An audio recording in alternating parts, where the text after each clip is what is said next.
सुस्वागतम. लग्नाची बेडी मालिकेच्या आजच्या भागामध्ये आपण पाहणार आहोत की आता कॉटवरून विशाल हा उठून राघव समोर येतो आणि राघवला रागाने म्हणतो की राघव, आता तुला काय विचारायचं ना ते विचार, कारण मी आता पूर्ण शुद्धीत आहे. तर रत्नाकर म्हणतो की म्हणजे तुला काय बोलायचं विशाल? तर विशाल म्हणतो की तुमच्याच मुलाला विचारा. तेव्हा राजेश्री म्हणते की राघव, हे सर्व काय आहे? विशाल म्हणतो की मी सांगतो, तुमच्या या मुलाने ना मला जबरदस्तीने दारू पाजली आणि उलटसुलट मला प्रश्न विचारत होता. विशाल म्हणतो की मी याला सांगितलं होतं की मी पीत नाही, मला अशा वाईट सवयी नाही आहेत, पण याने मला दारू पिण्यासाठी फोर्स केला. तर विशाल म्हणतो की सांगा राघव रत्नपार की आता तरी तुम्ही खरं बोलणार आहेत का? ते ऐकून आता राघव पुन्हा विशालची कॉलर पकडतो आणि म्हणतो की जास्त शहाणपणा करायचा नाही. राघव म्हणतो की तू आता विषय डायव्हर्ट करू नको आणि तू याच रूममध्ये तुझ्या गर्लफ्रेंडसोबत गप्पा मारत होता आणि ती तुला सांगत होती की हे लग्न करू नको म्हणून. हे मी माझ्या कानाने ऐकलं. राघव म्हणतो की तेव्हा गुपचूप सांगून टाक खरं काय आहे ते, आणि जर तुला त्या पोरीचा एवढा पुळका असेल आणि ती जर तुला एवढी आवडत असेल तर मग तिच्याशीच तू लग्न कर, असे आता बोट करून राघवने विशालला सांगितलेले असते. राघव म्हणतो की तुला सिंधूला चीट करायची सुद्धा गरज नाही आणि तिचं आयुष्यसुद्धा उद्ध्वस्त करायची गरज नाहीये. ते ऐकून विशाल आता मोठ्याने ओरडत म्हणतो की मी कुणाचं आयुष्य उद्ध्वस्त करत नाहीये. तर विशाल म्हणतो की माझं सिंधूवरती प्रेम आहे आणि मी तिच्याशीच लग्न करणार आहे. ते ऐकून राघवला खूप राग येतो आणि सणकण राघव हा विशालच्या कानाखाली मारतो आणि विशालची कॉलर पकडून आता रागाने राघव हा विशालकडे बघत असतो.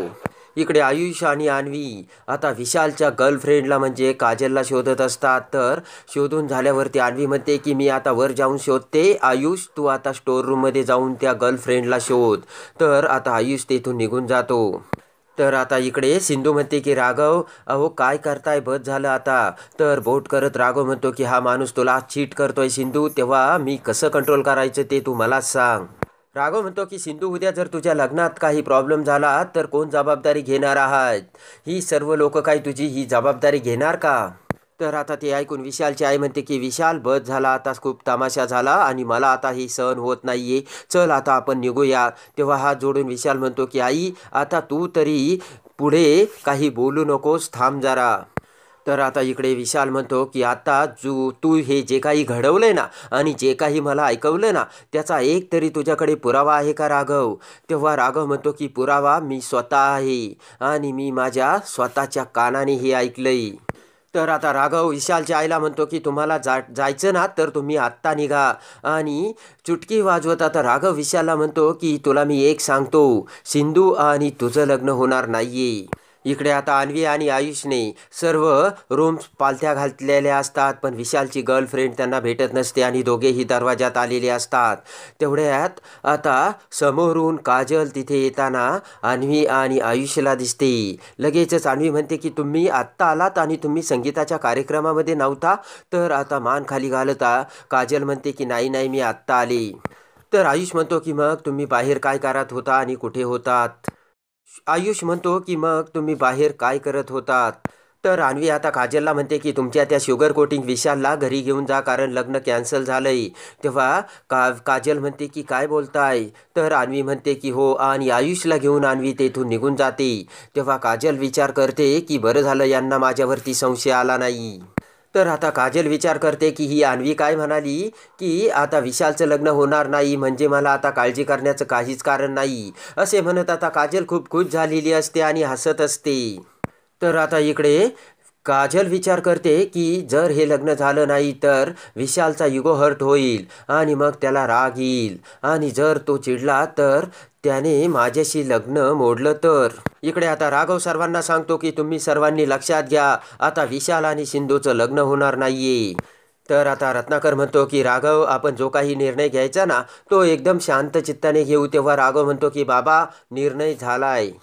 तर राजेश्री म्हणते की अरे राघव, मला सुद्धा असं वाटतं की विशाल एवढा मोठा धोका देऊ शकत नाही रे, काहीतरी गैरसमज झाला असेल. राघव म्हणतो ठीक आहे आई, मग विशाल जर एकटा होता तर त्याने आतून दरवाजाला कडी का लावली होती याचं त्याने मला उत्तर द्यावं आत्ता. तर आता रत्नाकर म्हणतो की अरे त्याने तंद्रीमध्ये कडी लावली असेल. तर राघव म्हणतो की बाबा, तुम्ही त्याची बाजू काय घेतात? तर रत्नाकर म्हणतो मी त्याची बाजू घेत नाहीये, मी शक्यता वर्तवतोय. राघव म्हणतो की मी तुम्हाला सांगतो की एखादी व्यक्ती जर झोपली असेल ना तर ती उठते, पण जी व्यक्ती झोपेचं नाटक करत असेल तिला उठवता येत नाही बाबा. इकडे आता राघव म्हणतो की मी सांगतो ना, आपण जेव्हा घराच्या दरवाजासमोर आलो होतो आणि मी जोरजोराने दरवाजा वाजवत होतो तरी याने दरवाजा उघडला नाही ना, तेव्हा हा विचार करत होता की या आतमधल्या त्याच्या सोबतच्या व्यक्तीला घराच्या बाहेर कसं काढायचं ती.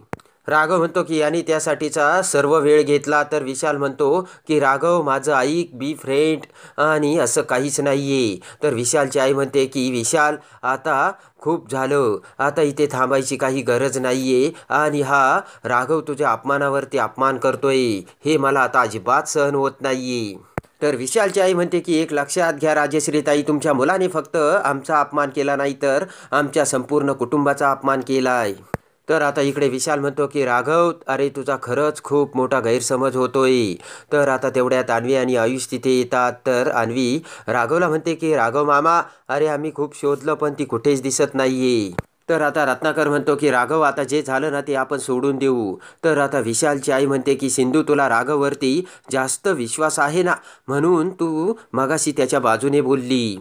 तर आता विशालची आई म्हणते की सिंधू मला सांग ना, आता बाई होती का इथे, आणि मग आता तू राघवच्या बाबांना विचारणार आहे का ते राघवच्या थोबाडीत मारणार आहे म्हणून.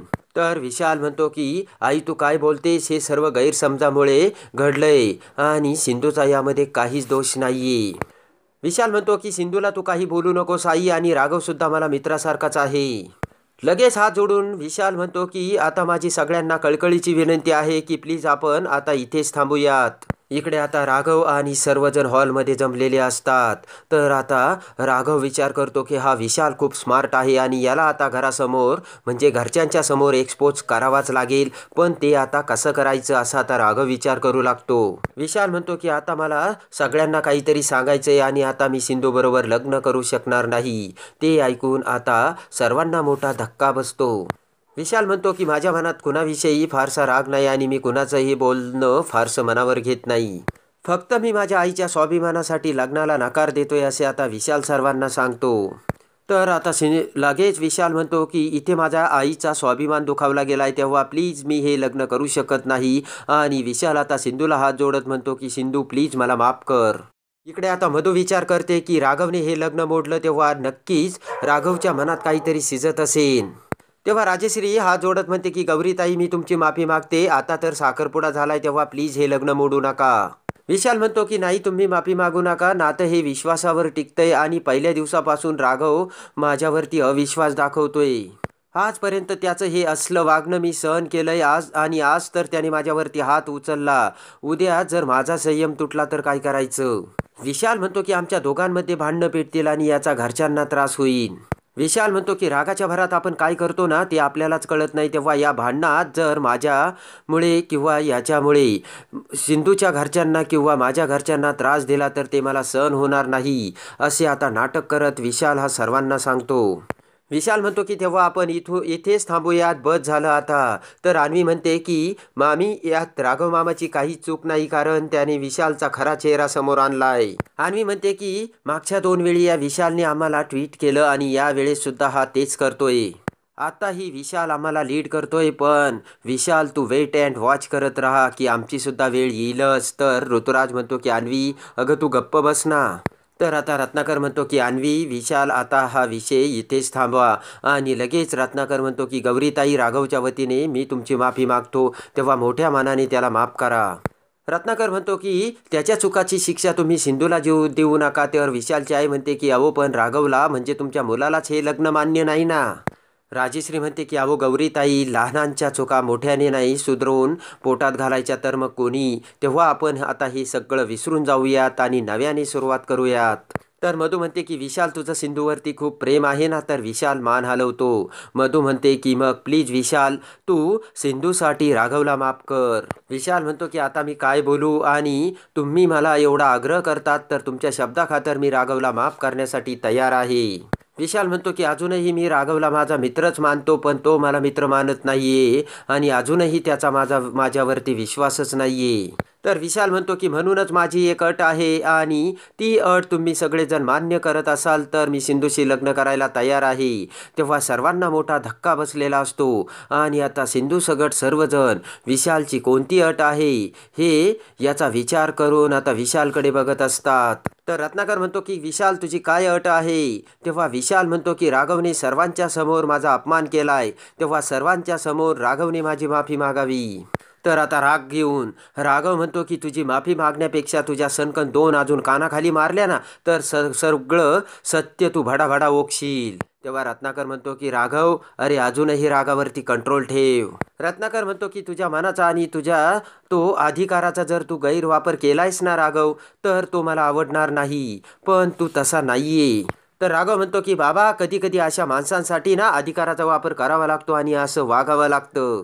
रत्नाकर म्हणतो की राघव तू आत्ताही माझं नाही ऐकणार का. तर सिंधू म्हणते की राघव तुम्ही आता शांत व्हा आणि काही बोलू नका. तर राघव म्हणतो की सिंधू तुझाही माझ्यावरती विश्वास नाही का.